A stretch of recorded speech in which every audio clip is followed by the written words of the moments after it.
Muli at magandang gabi po sa Sambayanang Pilipino. Sa oras nito muli at sa aking pag-vlog ay nais ko pong bigyan ng pansin ang madalas ko pong tanong ng mga safety defender sa mga ka-live debate nila mga pastor ng SDA at iba pa mga pastor patungkol sa Diyos-Diyosan. Na ang tanong po nila ay saan ba raw mababasa na Diyos-Diyosan ang mga piking imahe ni Maria, ni Masayat at ng mga apostol. At yung tanong nila, mga minamal, ay wala talaga sa Bagong Tipan. Hindi talaga mababasa yan. Pero madali pong sagutin yan. Ang tanong ko rin po sa inyo, may alam ba kayo sa Bagong Tipan? Nung buhay pa si Maria, si Masayat at mga apostol, ay gumawa na ba sila ng mga imahe? Nakabuka ni Maria, ni Masayat at ng mga apostol kasi personal nilang nakikita.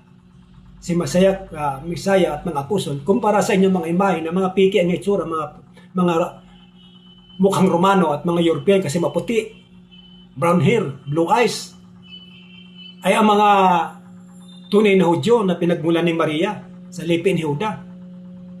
Ang kanilang mga skin ay black and brown, kayumanggi, may pagkakulot ang buhok. At simple lamang po ang itsura po ni Maria kasi pinili po ng Banal Mayawa ang babaeng katulad ni Maria na simple lamang po sa itsura. At maging sa Isaiah chapter 53 verse 1 and 3 na yung hula ni Isaiah tungkol sa berbo na magkatawan tao, nasabi roon kung pagmasdan ang mukha po ni Masayat Misaya na berbo naging tao ay hindi pura makikita ng kagandahan. Ibig sabihin, hindi gwapo. Talios po sa inyo mga itsura na yung mga Jesucristo dyan sa kalendaryo na sobrang gwapo. Artistahin, blue eyes, brown hair, long hair, at saka white skin, no?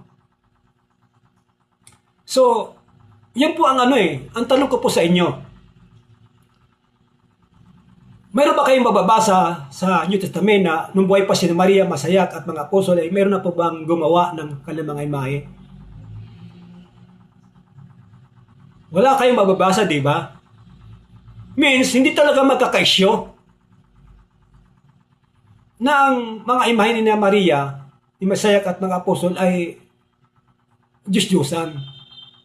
Kasi kung nagkataon na mayroong gumawa, nung buhay pa sila, mapapansin po ni Maria at ni Masayat at Misaya, sila po isasawayin at sasabihin nila na huwag kayong gumawa niyan.